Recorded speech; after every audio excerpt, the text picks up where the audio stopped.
ॐ सदाशिवसमारम्भां शङ्कराचार्यमध्यमाम् अस्मदाचार्यपर्यन्तां वन्दे गुरुपरम्पराम्। ॐ।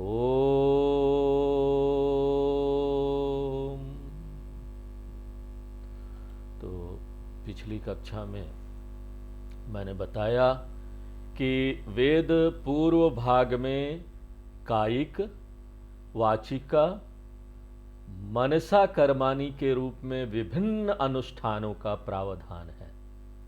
शारीरिक, मौखिक और मानसिक गतिविधियां, इन सभी को साधन के रूप में जाना जाता है और इन साधनाओं या साधनों का पालन करने से वेद में 3 प्रकार के फलम या साध्यों की प्राप्ति का वादा किया गया है। वेद में 3 प्रकार के लक्ष्यों का वादा किया गया है। अपने उपकरणों का सुधार यानी उपाधि का सुधार, दूसरा है जो विषय है, जो संपत्ति वगैरह है, उसका सुधार, और वातावरण यानी पर्यावरण का सुधार, जिसे लोका भी कहा जाता है। तो उपाधि, विषय, लोका, अभिवृद्धिर्थम या प्राप्त्यर्थम ये कर्म निर्धारित है और इन साधनाओं के माध्यम से प्राप्त किए जाने वाले विभिन्न लक्ष्यों को साध्य कहा जाता है। इस प्रकार वेद पूर्व भाग में 3 प्रकार की साधनाएं और 3 प्रकार के साध्य निर्धारित किए गए। और फिर हमने पाया कि एक बुद्धिमान व्यक्ति समय के साथ यह पता लगा लेता है कि ये सभी 3 प्रकार के साध्य या लक्ष्य कुछ मूलभूत दोषों से संपन्न है, कमियां हैं। संपन्नता है कि कमियां हैं वो तो जो ढूंढ रहे हैं, अनुभव कर रहे हैं, वो जान जाते हैं। इन 3 साध्यों में 3 प्रकार के दोष निहित है और हमने ये देखा कि ये 3 दोष है। दुख मिश्रित तत्वम, ये दर्द से मिश्रित है, पीड़ा से मिश्रित है, इसको प्राप्त करने में कितना दुख होता है। दूसरा जो दोष है वो है अतृप्तिकरत्वम, हमको ये कभी भी पूर्ण संतुष्टि नहीं देते। और तीसरा जो है वो बंधकत्वम, ये गुलामी या मानसिक निर्भरता की ओर ले जाते। जितना आप चीजों का उपयोग करेंगे वो गुलाम होते जाएंगे, उसके बिना आपका काम नहीं चलेगा। तो ये 3 दोष हैं, दुख मिश्रितत्वम, अतृप्तिकरत्वम और बंधकत्वम। इस प्रकार सभी 3 साध्य या दोष सहित साध्य केवल एक बुद्धिमान व्यक्ति ही खोज सकता है और इसलिए स्वाभाविक रूप से उसका मन इन सभी प्रकार के लक्ष्यों से दूर हो जाता है। वो बोलता है इसको लेके क्या करना, इसमें तो दोष है। और वो ऐसा लक्ष्य तलाशने लगता है जो निर्दोष हो, निर्दोष साध्य की तलाश शुरू कर देता है। और आप समझ सकते हैं कि निर्दोष साध्य क्या है। यह एक ऐसा लक्ष्य है जो इन सभी 3 मूलभूत दोषों से मुक्त है। और जब वह निर्दोष साध्य की तलाश करता है तो उसे पता चलता है कि वेद पूर्व उसके लिए निरर्थक या अप्रासंगिक हो गया है। और जब उसे लगता है कि वेद पूर्व उसके किसी काम का नहीं है, तब वह वेदांत में आता है। और वेदांत तब वादा करता है कि मैं तुम्हें एक निर्दोष साध्य प्रदान करूंगा।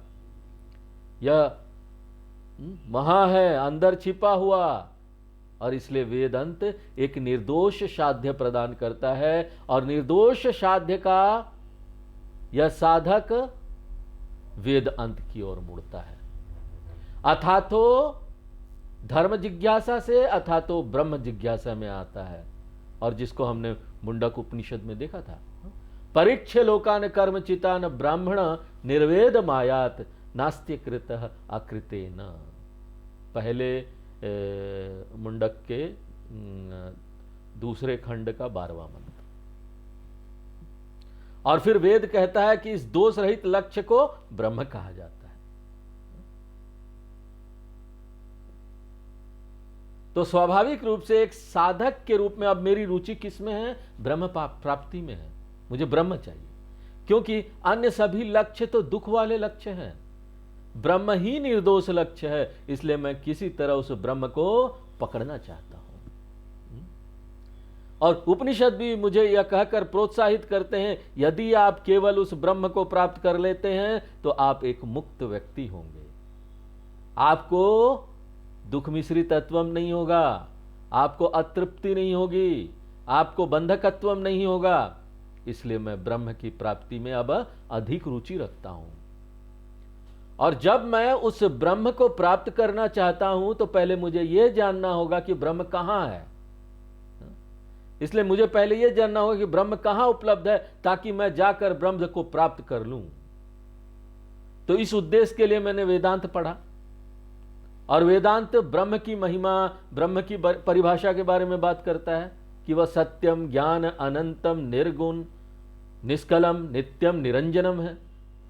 विस्तृत विवरण दिया गया है। जगत, सृष्टि, स्थिति, लय, कारणम, सभी महिमा ही महिमा गाई जाती है ब्रह्म के बारे में। और तब मेरी रुचि अधिक से अधिक हो जाती है। क्यों? क्योंकि ये तो नित्य है, मुझे तो नित्य ही चाहिए ना। और तब श्रुति कहती है कि वह ब्रह्म मेरे प्रिय, माय डियर, जिसे तुम सिद्ध करना चाहते हो, तत्त्वमसि, तुम ही हो। और जब मैंने यह कथन सुना तब तो मेरा मन वस्तुनिष्ठ और बहिर्मुखी था। हम सब चीज को ऑब्जेक्ट के रूप में देखना चाहते, बाहर देखना चाहते। पहली बार मेरा मन स्वयं की ओर घुमा, व्यक्तिपरक, अंतर्मुखी हो गया। और अब मुझे मिली जुली सी प्रतिक्रिया मिली है। पहली प्रतिक्रिया प्रसन्नता है, क्योंकि मैं जो खोज रहा हूं वह मैं पहले से ही उपनिषद के अनुसार हूं। जो मैं खोज रहा हूं पहले से, जो मैं खोज रहा हूं वो मैं पहले से ही हूं। या दूसरी भाषा में कहे तो खोजा जाने वाला साधक से भिन्न नहीं है। खोजा जाने वाला साधक से भिन्न नहीं है। और इसलिए यह एक बहुत बड़ी राहत और तृप्ति और आनंद की बात है। लेकिन इसके साथ एक समस्या भी है। समस्या क्या है? वेदांत पढ़ने से पहले ही मुझे अपने बारे में एक विचार मिल गया था। और विचार क्या है? मैं छोटा सा सीमित जीव हूं, मेरा जन्म होगा, मेरी मृत्यु होगी, मैं इसके अधीन हूं, सभी प्रकार के जो अभाव है मैं उसके अधीन हूं। वास्तव में मेरे पास जो है उसकी सूची, मेरे पास जो नहीं है उसकी सूची से बहुत छोटी है। हर समय लगता कुछ कमी है। इसलिए मैं अभावग्रस्त, सीमित, दुखी जीव हूं। इसलिए अपने बारे में मेरा विचार है कि मैं जीव हूं। और जब मैं वेदांत में आता हूं तो वह आकर कहता है फुसफुसाकर, तुम ब्रह्म हो। अब देखो विचार का टकराव होगा ना। पहले क्या जान रहे थे, अभी उपनिषद ने क्या बोल दिया। और वो क्या है? क्या मैं जीव हूं जैसा मैंने सोचा था, ये टकराव है, या मैं ब्रह्म हूं जैसा कि वेदांत ने अभी मुझे बताया, पता चला है। इसलिए हमें इसके बाद ब्रह्म की खोज में नहीं जाना है। हमें ब्रह्म की खोज में जाने की आवश्यकता नहीं है। तो इसके बाद हमारा संघर्ष क्या है? यह पता लगाना कि क्या मैं जीव हूं यह सही है, क्या मैं ब्रह्म हूं यह सही है। मैं जीव हूं यह मेरा कंक्लूजन है ना, मेरा निष्कर्ष है। मैं ब्रह्म हूं यह वेदांतिक रहस्योद्घाटन है। कौन सा सही है? इसके लिए क्या आवश्यक है? अरे पता ही तो करना है कौन सा सही है। इसके लिए आत्म जांच करना आवश्यक है। आत्म जांच। और जांच का उद्देश्य क्या है? यह पता लगाना कि कौन सा कथन सत्य है। मैं जीव हूं जैसा कि मैंने सोचा, इसलिए अब कोई कर्म नहीं है, अब कोई कर्म नहीं है। वेद पूर्वक केवल कायिक, वाचा, मनसा कर्म की किस्मों से संबंधित है, जबकि वेद अंत में कर्म का एक कण भी शामिल नहीं है। कोई कर्म नहीं, कोई कर्म नहीं। वेदांत में हमको सिर्फ खोज करना है, ज्ञान प्राप्त करना, अध्ययन करना शामिल है। किसके बारे में अध्ययन करे? अपने बारे में अध्ययन करे। क्या पता लगाना है? क्या मैं जीव हूं जैसा मैं सोचता हूं, या क्या मैं ब्रह्म हूं जैसा वेदांत प्रकट करता है। अब कौन जीतेगा? कौन केस जीत रहा है? अगर हम व्यवस्थित आत्म जांच करें, सिस्टमेटिक रूप से चले, तो वेदांत मेरी मदद करने के लिए तैयार है। और केवल इतना ही नहीं, वेदांत चेतावनी भी देता है, कभी भी सेल्फ स्टडी नहीं कीजिए, स्वयं से आत्म जांच न करें। कभी भी स्वयं से आत्म जांच न करें, आप बुरी तरह से विफल होंगे। बल्कि आप अपने जीवत्व की अधिक पुष्टि करेंगे।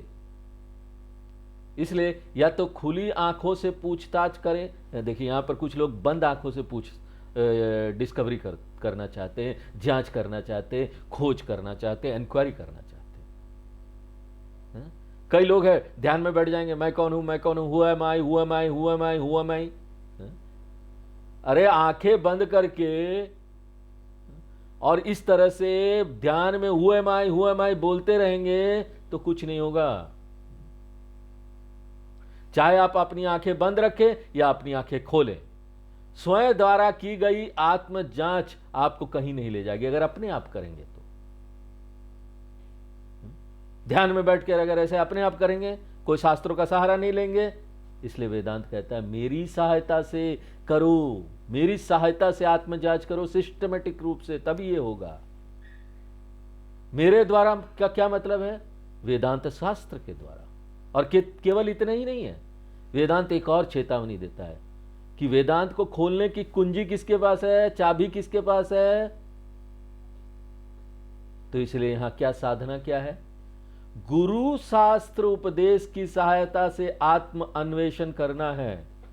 गुरु शास्त्र उपाय सहित आत्म विचार अब हमारा काम हो गया है, यही हमको करना है। गुरु शास्त्र उपाय सहित आत्म विचार, जिसे ज्ञान योग भी कहते हैं। और यदि कोई व्यक्ति यह अन्वेषण ठीक से और पर्याप्त समय तक करता है, पर्याप्त और उचित अन्वेषण दोनों महत्वपूर्ण है। जैसे जब मैं अपने सामने सड़क तक पहुंचना चाहता हूं तो मुझे दो कारकों की आवश्यकता होती है। एक तो मुझे चलना चाहिए, मुझे चलना ही होगा, या नहीं चलूंगा तो कम से कम किसी को हाथ से खींच के ले जाना होगा, मुझे चलना चाहिए। और केवल चलना ही महत्वपूर्ण नहीं है, सही दिशा में चलना चाहिए। जहां रोड है उसकी उल्टी दिशा में जाएंगे तो रोड तक नहीं पहुंचेंगे। यहां सड़क तक पहुंचने के बजाय मैं सड़क से दूर हो जाऊंगा। इसलिए उचित प्रयास महत्वपूर्ण है और सही दिशा में प्रयास करना, उचित साधन लेके महत्वपूर्ण है। और केवल मुझे सही दिशा में नहीं चलना चाहिए। अब मान लीजिए मैं 10 कदम चलता हूं तो दिशा तो है लेकिन पर्याप्तता नहीं है। इसलिए किसी भी प्रयास के लिए दिशा और पर्याप्त रूप से एफर्ट करने की आवश्यकता होती है। इसी तरह से आत्म जांच भी उचित दिशा में होनी चाहिए और साथ ही यह पर्याप्त भी होनी चाहिए। और अगर ऐसा किया जाता है तो सबसे बड़ी खोज यह होगी कि मैं जो जीव हूं, मैंने सोच रखा था यह एक गलत धारणा है। मैंने इसे इसलिए मान लिया था क्योंकि आज तक अपने अंदर देखा ही नहीं, मैंने कभी आत्मा अन्वेषण की ही नहीं। जैसा हम सोचते रहे थे, मानवता पीढ़ियों से यही सोचती आ रही थी कि पृथ्वी केंद्र है और सूर्य चक्कर लगा रहा है। पहले लोग यही सोचते थे। एक वैज्ञानिक आता है बीच में कई हजार साल पहले और वो कहता है नहीं नहीं नहीं, सूर्य चक्कर नहीं लगा रहा, सूर्य तो बीच में है, स्थिर है, पृथ्वी उसके चारों तरफ चक्कर लगा रही है। भले ही ये सोच सही था लेकिन वो अकेला था जो ये बोल रहा था, इसलिए उसको सताया गया। जो चर्च ने उसको बंदी बना लिया। उसी तरह से मैंने भी मान लिया कि मैं जीव हूं और मुझे बाहर से मन की शांति मिलनी है, मुझे बहुत सुरक्षा चाहिए, सिक्योरिटी चाहिए, मुझे बाहर से खुशी चाहिए। सभी ये जो बुनियादी चीजें हैं मैंने मान लिया था कि वे बाहर से आएगी।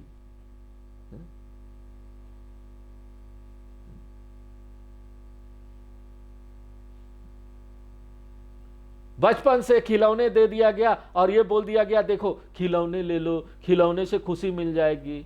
और बच्चा जब ये बचपन से इसको मिलता है तो वो यह निष्कर्ष निकालता है कि उसे खुश रहने के लिए खिलौनों की आवश्यकता है। बड़ा होता है तो खिलौनों की जगह क्या ले लेता है? Computer game. और बड़ा होता है तो उसकी जगह क्या ले लेती है? Motor bike. और फिर और ज्यादा होता है तो क्या ले लेती है? कार, पत्नी, पति, बच्चा, पोते पोतियां आ जाती हैं। इस प्रकार हमने अपनी मूल धारणा पर कभी प्रश्न चिन्ह उठाया ही नहीं, कभी प्रश्न नहीं किया। हमने मान लिया कि यह सच है, और हमने यह मान लिया कि हमको किसी सहारे की आवश्यकता है। इसी धारणा को जीवता भ्रांति या आत्ममोह कहते हैं। और कोई भी भ्रांति तब तक नहीं जाती जब तक आप विचार नहीं करते, आप अपने बारे में पूछताछ नहीं करते। भ्रांति अपने आप से तो दूर नहीं हो सकती कि अपने आप बैठे रहेंगे, दूर हो जाएगी। कुछ चीजें हैं जो अपने आप चले जाती है, जैसे हमारा दांत है अपने आप चले जाएगा, बाल है वो भी चले जाएगा। तो कुछ चीजें हैं जो अपने आप चले जाती है, आपको कुछ करने की आवश्यकता नहीं है। लेकिन इसके लिए एक सुविचारित अच्छी तरीके से निर्देशित प्रयास की आवश्यकता है, और यही ज्ञान योग है। और जीवत्य भ्रांति अपगच्छति, चला गया। और इस भ्रम को किसने प्रतिस्थापित किया जाता है? भ्रम को किससे प्रतिस्थापित किया जाता है, किससे डिस्प्लेस किया जाता है? ब्रह्मत्वम ज्ञानम आगच्छति।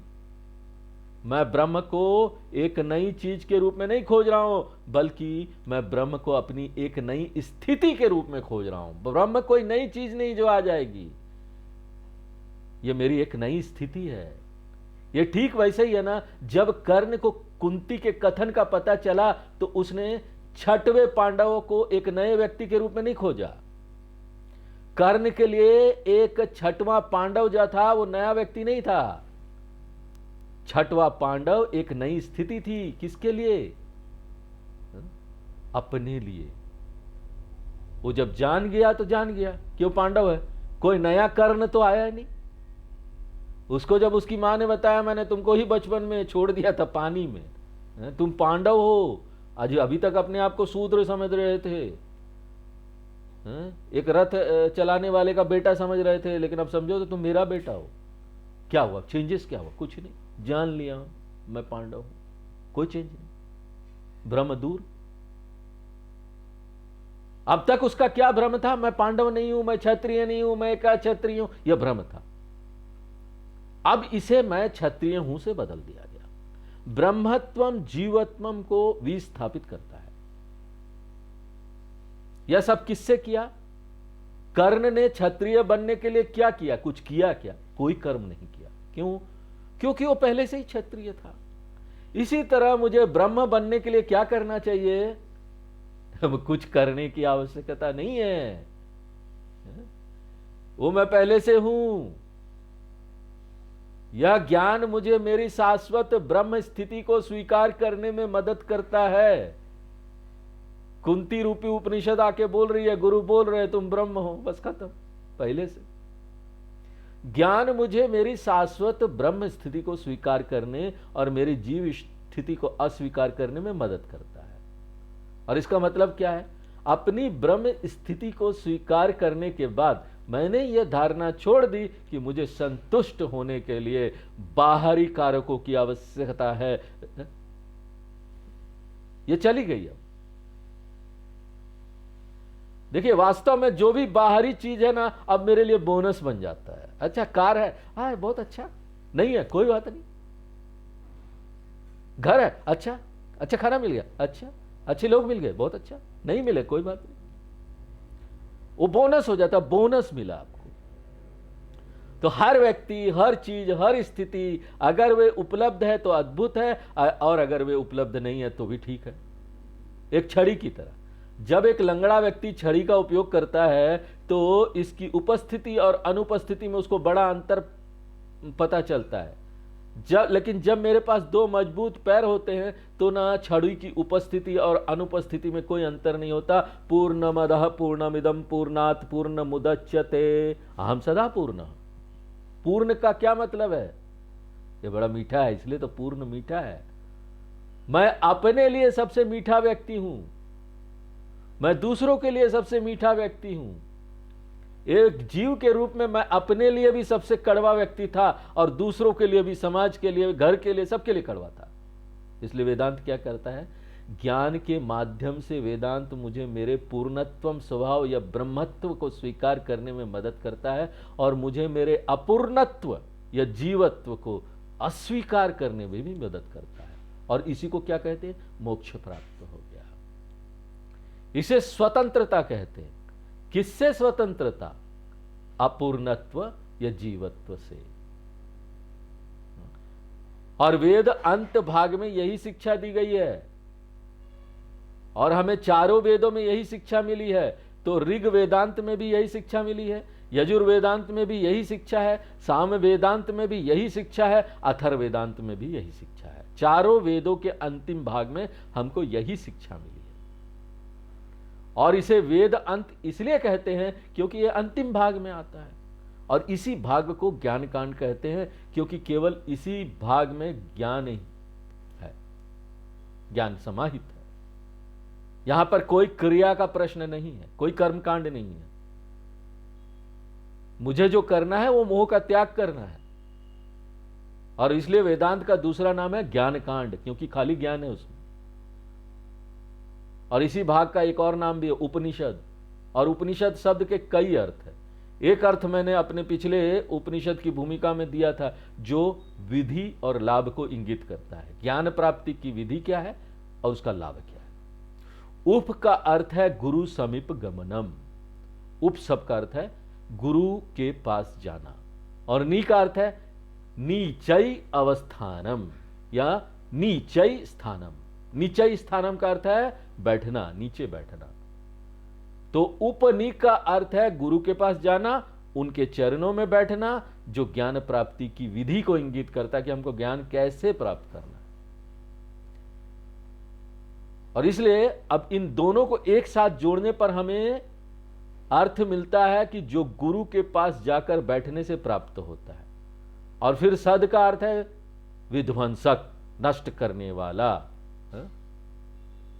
सद का अर्थ है विध्वंसक। किसका विध्वंसक? जीवत्व का नाश करने वाला, बंधन का विध्वंसक, सीमा का विध्वंसक, संसार का नाश करने वाला। इस प्रकार उपनिषद का अर्थ है वह ज्ञान जो गुरु के पास जाकर बैठने से प्राप्त होता है और जिसे प्राप्त करने से संसार का नाश होता है। यह पहला अर्थ है जो मैंने पहले दिया था। अब एक दूसरा अर्थ भी है, वो क्या है? उप अभिव्यक्ति आत्मा को संदर्भित कर सकती है। उप आत्मा के बराबर है। इसका क्या अर्थ है? क्योंकि वस्तुतः उप शब्द का अर्थ निकट होता है। यह शाब्दिक अर्थ है। मेरे निकट क्या है? यह सापेक्ष अभिव्यक्ति है। क्योंकि अगर मैं बाहर के दीवार को सीमा के रूप में लेने जा रहा हूं तो दीवार दूर है और मैं निकट हूं। लेकिन अगर मैं पड़ोसी के घर को लेने जा रहा हूं तो वो दूर है, दीवार निकट है। किस चीज को आप मापदंड मान के दूरी देखते हैं? अगर मैं दिल्ली लेने जा रहा हूं तो वो दूर हो जाएगा, पड़ोसी का घर सामने हो जाएगा। सृष्टि में प्रत्येक चीज सापेक्षतः दूर है और सापेक्षतः निकट है। जो पूर्णतः निकट है, पूर्णतः निकट वो है जिसके लिए दूरी जीरो है, शून्य है। दूरी शून्य होनी चाहिए। और वह निकटतम चीज मैं स्वयं हूं, आत्मा। आत्मा मेरे सबसे निकट है। इसलिए उप का अर्थ है समीपतम आत्मा। और नी का अर्थ हुआ निश्चय ज्ञानम। देखिए अब मैं दूसरा अर्थ दे रहा हूं, दोनों सही है। उप का अर्थ है आत्मा और नी का अर्थ है निश्चय ज्ञानम। निश्चय ज्ञानम का क्या अर्थ है? निसंदेह ज्ञान, कोई डाउट नहीं होना चाहिए। आपको यह नहीं कहना चाहिए कि मुझे लगता है कि मैं ब्रह्म हूं या मैं शायद ब्रह्म हूं। शायद मैं ब्रह्म हूं, नहीं मेरे गुरु कह रहे हैं इसलिए मैं ब्रह्म हूं। उपनिषद कहते हैं कि मैं ब्रह्म हूं। नहीं, ये सब तो डाउटफुल ज्ञान है, संदिग्ध ज्ञान है। इसे ना हस्ता आमलकवत देखना चाहिए, ये होना चाहिए। इसलिए उपनी का अर्थ है स्पष्ट आत्मज्ञान और सद शब्द का एक और अर्थ है जो किसी को किसी अन्य स्थान पर ले जाता है। तो यह ज्ञान ले जाने वाला मार्गदर्शक है, कुरियर है, नेतृत्व करता है। किसके लिए? मोक्षम प्रति गम्यति इति सद, जो मुझे मोक्ष की ओर ले जाए। ले जाने वाला, मोक्ष की ओर ले जाने वाला, पहले संसार का नाश करने वाला, मोक्ष की ओर ले जाने वाला। पूरा अर्थ क्या हुआ? स्वयं का वह स्पष्ट ज्ञान जो व्यक्ति को मोक्ष की ओर ले जाता है। और उपनिषद में यह शिक्षा गुरु और शिष्य के बीच संवाद के रूप में दी गई है, एक शिक्षक और एक छात्र संवाद के रूप में, और वो भी रचनात्मक चर्चा होती है। आर्ग्यूमेंट नहीं होता, बहस नहीं होता। बहस से हम इस ज्ञान को कभी भी प्राप्त नहीं कर सकते। फेसबुक में हम कुछ डालते हैं तो कई लोग बहस करते हैं। वो बहस क्यों करते हैं? क्योंकि वो अपना ना वर्चस्व दिखाना चाहते हैं, अपने अहंकार को दिखाना, मैं सबसे ज्यादा जानता हूं। इस तरह से ज्ञान प्राप्त नहीं होता। स्वामी चिन्मयानंद जी बताते थे कि चर्चा और तर्क में क्या अंतर है, बहस में क्या अंतर है। रचनात्मक चर्चा और बहस में क्या अंतर है?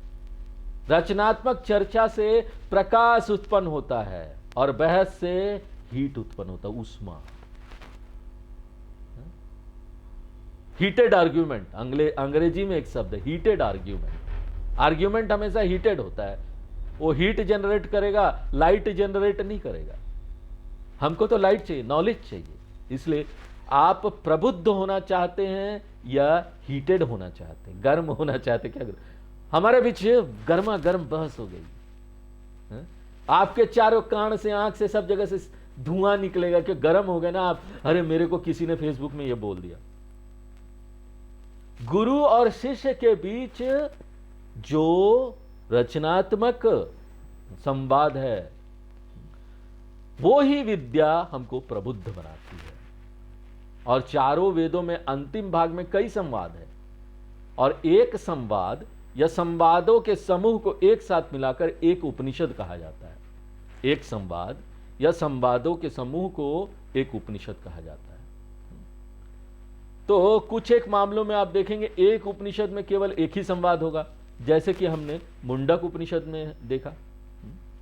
पूरा उपनिषद एक संवाद है। जबकि अगर आप छांदोग्य उपनिषद में जाएं तो वहां कई शिक्षक हैं, कई छात्र हैं और कई संवाद है। बृहदारण्यक उपनिषद में कई शिक्षक है, कई संवाद है। प्रश्नोपनिषद में 6 छात्र, 1 शिक्षक, 6 संवाद है। तो इस प्रकार या तो एक संवाद या कई संवादों को एक साथ मिलाकर उपनिषद कहा जाता है। और 4 वेद में कुल मिलाकर 1180 उपनिषद है, 1180 उपनिषद। और उनमें से 108 उपनिषद बहुत लोकप्रिय है।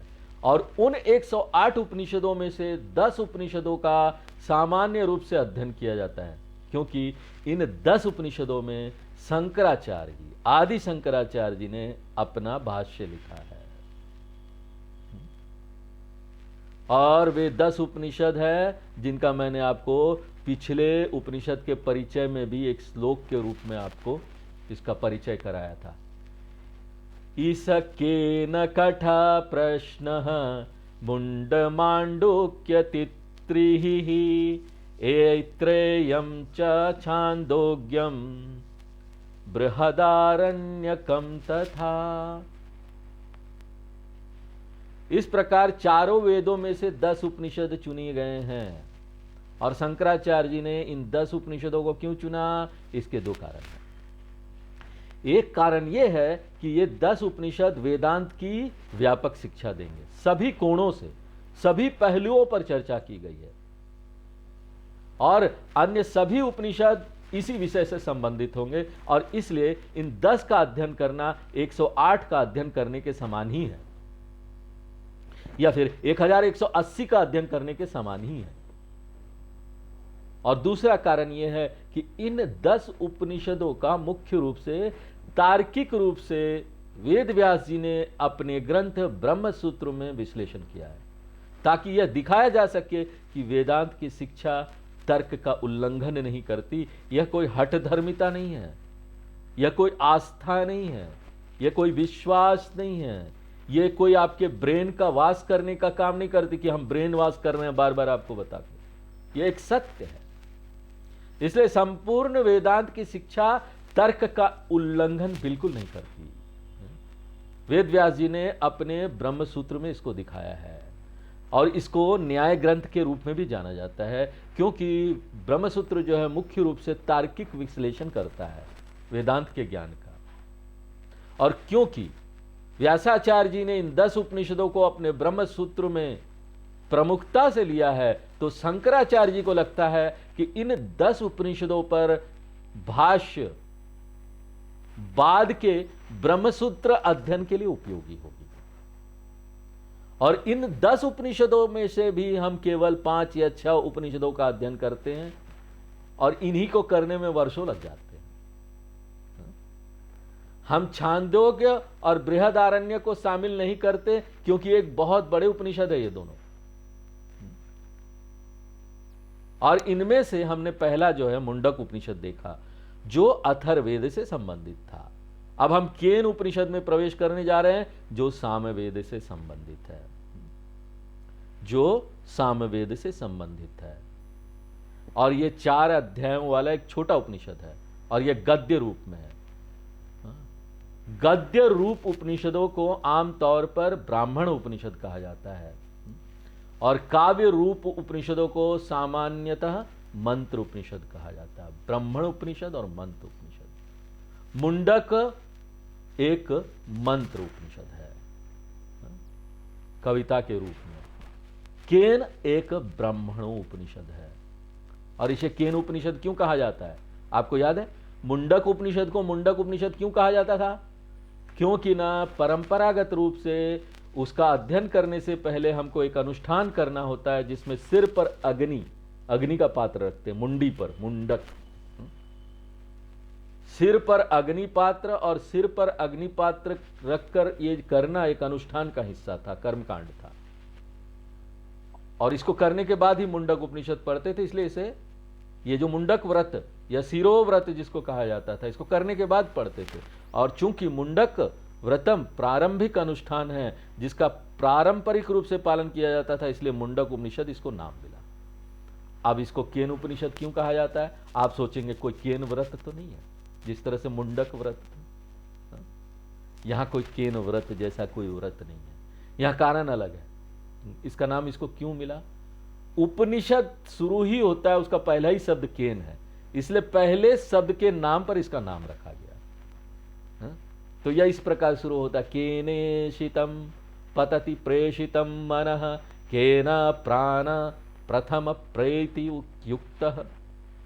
इसी प्रकार ईशावास्य उपनिषद को भी यह नाम इसलिए मिला क्योंकि यह शुरू होता है ईशावास्यमिदं सर्वं यत्किंच जगत्याम जगत, इसलिए इसे ईशावास्य उपनिषद कहा जाता है। इस प्रकार प्रत्येक उपनिषदों को अलग अलग कारणों से अपना नाम मिला। और इस केन उपनिषदों में, केन उपनिषदों नहीं, वो केन उपनिषद में भी मुंडक उपनिषद की तरह शांति पाठ है।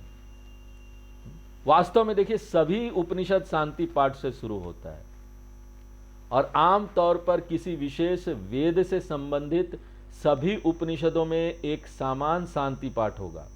उदाहरण के लिए मुंडक उपनिषद में शांति पाठ था भद्रम कर्णे भी शृणुयाम देवाः। और ये सिर्फ मुंडक उपनिषद के लिए नहीं है शांति पाठ, सभी उपनिषद जो अथर्ववेद से संबंधित है उसका शांति पाठ यही होगा। उदाहरण के लिए प्रश्नो उपनिषद अथर्ववेद है, इसलिए वहां भी भद्रम कर्णे भी शृणुयाम देवाः।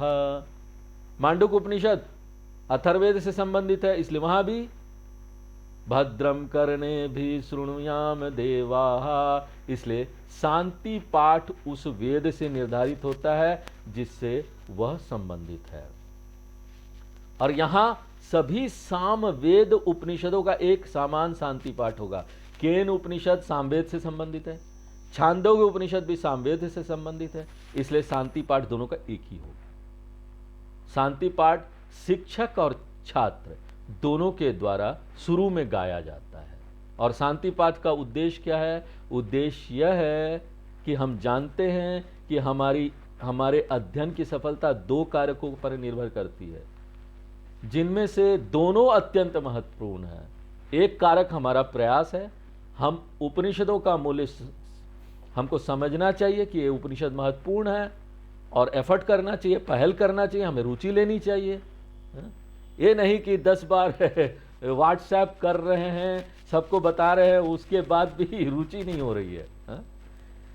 यदि हम इसे दृढ़ता के साथ नहीं करेंगे तो कोई भी छोटे मोटे बाधा आएगी तो हम क्लास में आना बंद कर देंगे। बाधा आ गई, हम नहीं आएंगे क्लास में। इसलिए जब तक मेरे पास तीव्र जिज्ञासा नहीं है, काम नहीं करेगा। इसे व्यक्तिगत प्रयास कहते हैं, व्यक्तिगत स्वतंत्र इच्छा। आपका पुरुषार्थ महत्वपूर्ण है। मुझे आलसी व्यक्ति नहीं होना चाहिए, है सुबह उठ ही नहीं पाएंगे, 7 बजे कहां से क्लास करेंगे। क्योंकि हम हमेशा अपने आलस्य के लिए बहाना चाहते हैं, और इसलिए प्रयास जो है ना बहुत महत्वपूर्ण है। कोई बहाना नहीं। हमारे अंदर तीव्र जिज्ञासा है तो बहाना कोई होगा ही नहीं हमारे पास। और दूसरी बात है कि अकेले प्रयास पर्याप्त नहीं है, हमें भगवान की कृपा की भी आवश्यकता है, क्योंकि कई बार प्रयास के बावजूद हम असफल हो जाते हैं।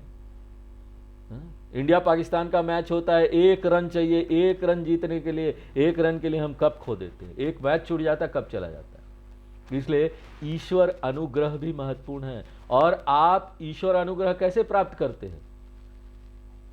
देखिए, आपको ना ईश्वर अनुग्रह प्राप्त करने की आवश्यकता नहीं है, क्योंकि वास्तव में ईश्वर अनुग्रह पृथ्वी पर पड़ने वाले सूर्य के प्रकाश की तरह निरंतर प्रवाहित हो रहा है। मुझे ना रिक्वेस्ट करने की भी जरूरत नहीं है, हे सूरज देवता अपनी रोशनी भेजिए। सूर्य देवता तो दे रहे हैं, उनका अनुग्रह है। आवश्यकता इस बात की है कि मैं सोलर एनर्जी, सौर ऊर्जा का उपयोग करूं। मेरे पास सौर हीटर है, मेरे पास सूर्य ऊर्जा से चलने वाली घड़ी या कैलकुलेटर है। हम क्या कर रहे हैं? हमें सूर्य का प्रकाश कहीं जाकर लाना है, वो हम नहीं कर रहे हैं, क्योंकि सूर्य का प्रकाश तो पहले से ही है। अपने प्रयास से हम उपलब्ध ऊर्जा का उपयोग कर रहे हैं। इसी तरह यहां भी ईश्वर अनुग्रह पहले से ही है, हमको तो बस उसका उपयोग करना है। प्रार्थना रूपी सौर रिफ्लेक्टर लगाकर, हिंदी में बोलते परावर्तक लगाकर, इसको माध्यम बनाकर हम ईश्वर अनुग्रह का उपयोग कर सकते हैं। सोलर रिफ्लेक्टर चाहिए हमको।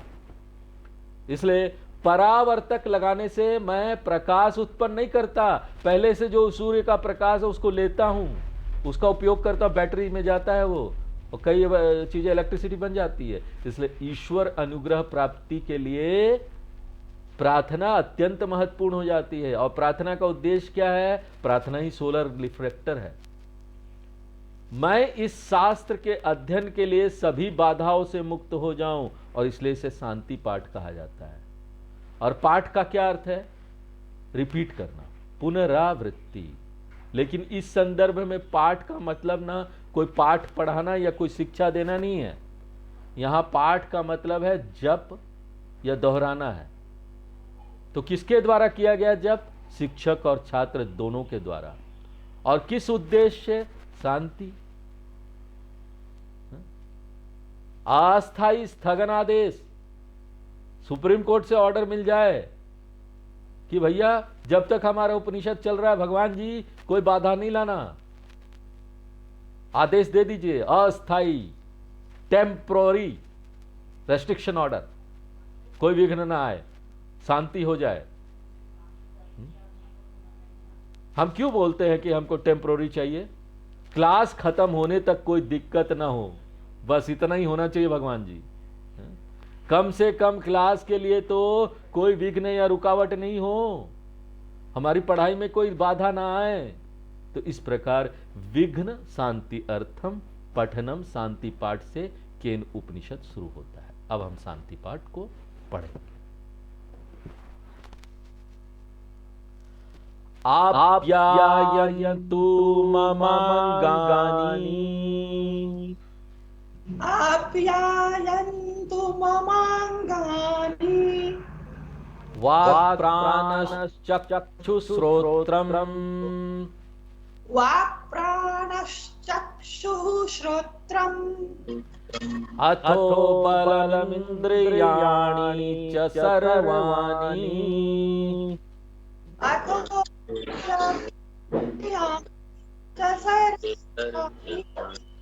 सर्वं ब्रह्मोपनिषदम्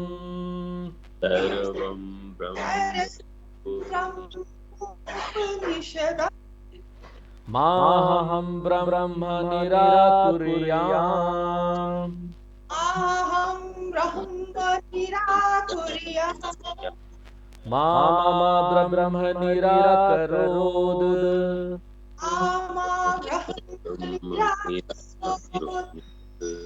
अनिराकरणमस्तु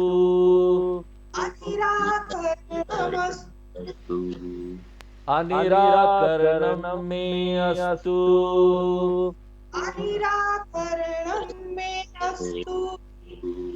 तदात्मनि निरते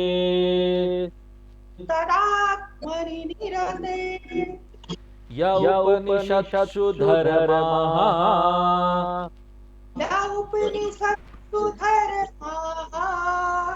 ते मयि सन्तु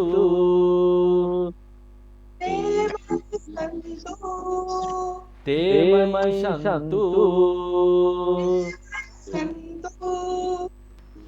ॐ शान्ति शान्ति शान्तिः ॐ शान्ति शान्तिः।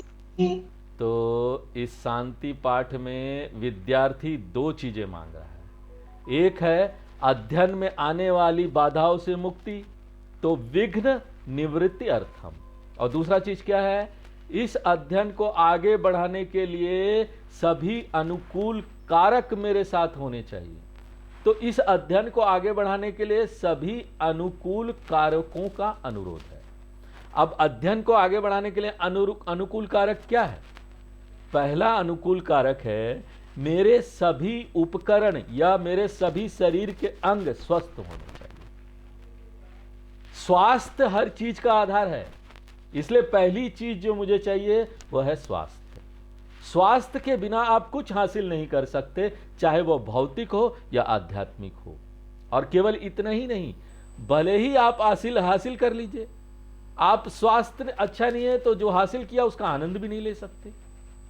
मैंने आपको उस दिन कहा था मुझे सब कुछ मिलेगा, मैंने 40-50 वर्षों में बहुत अच्छी कमाई की है, अब सब कुछ उपलब्ध है, लेकिन समस्या यह है कि क्या मैं मीठा खा नहीं सकता। क्यों? मुझे मधुमेह की बीमारी है, डायबिटीज की शिकायत है। मैं नमक खा नहीं सकता। क्यों? ब्लड प्रेशर की शिकायत है। इसलिए भौतिक रूप से भी यदि आप आनंद लेना चाहते तो आपको अच्छे स्वास्थ्य की आवश्यकता है। इसलिए कभी भी अपने हेल्थ की ना उपेक्षा ना करें, अपने स्वास्थ्य की उपेक्षा ना करें। हमेशा स्वास्थ्य को बहुत महत्वपूर्ण माने। यद्यपि वेदांत हम कहता है हमसे कि हम शरीर नहीं है, अपने आप में लक्ष्य नहीं है, ये साध्य नहीं है शरीर, लेकिन हमको याद रखना चाहिए कि शरीर उस साध्य को प्राप्त करने का साधन है। यदि आप शरीर को साध्य मानते हैं तो यह बहुत बड़ी मूर्खता है, लेकिन शरीर को साधन के रूप में पहचानना चाहिए। और इसलिए वेदांत का विद्यार्थी जानता है कि कक्षा में 1 घंटा बैठने के लिए मुझे ना बुनियादी स्वास्थ्य और स्वस्थ पीठ की आवश्यकता है, नहीं तो पीठ में दर्द हो जाएगा, कमर में दर्द। और इसलिए ममांगानी आप्यायन्तु, हे प्रभु मेरे सभी अंग स्वस्थ हो, अच्छी तरीके से पोषित हो। और वे अंगानी क्या है? वाक प्राण चक्षु श्रोत्रम। वाक का मतलब क्या है? वाणी वाला अंग, इसे स्वस्थ रहने दे। अन्यथा शिक्षक स्पष्ट रूप से बोल तो रहा होगा, सुन रहे होंगे, लेकिन हम स्पष्ट रूप से ठीक तरह से प्रश्न पूछ नहीं पाएंगे। इसलिए वाग इंद्रियम, प्राण, पंच प्राण स्वस्थ होने चाहिए।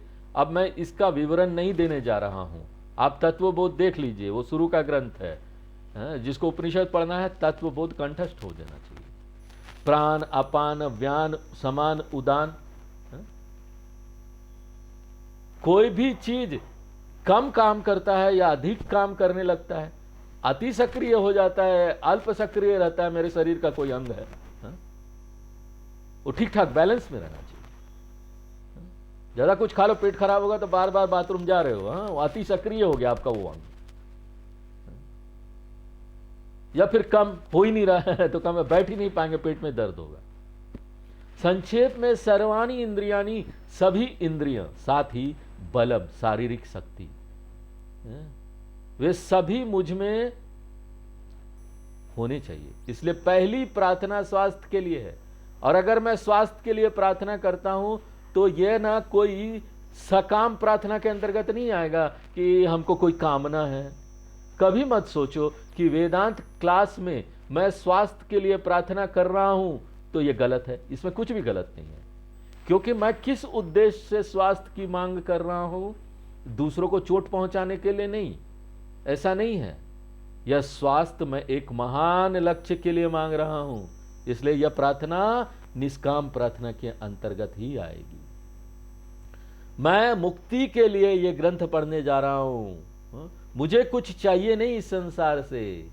मोक्ष अर्थ जो भी मैं प्रार्थना करूंगा मोक्ष के लिए, वे सभी निष्काम प्रार्थना के अंतर्गत आएंगे, वे सकाम नहीं होंगे। तो आज हम लोग यही विराम देते हैं, आगे फिर इसका जो डिटेल है वो अगले क्लास में देखेंगे।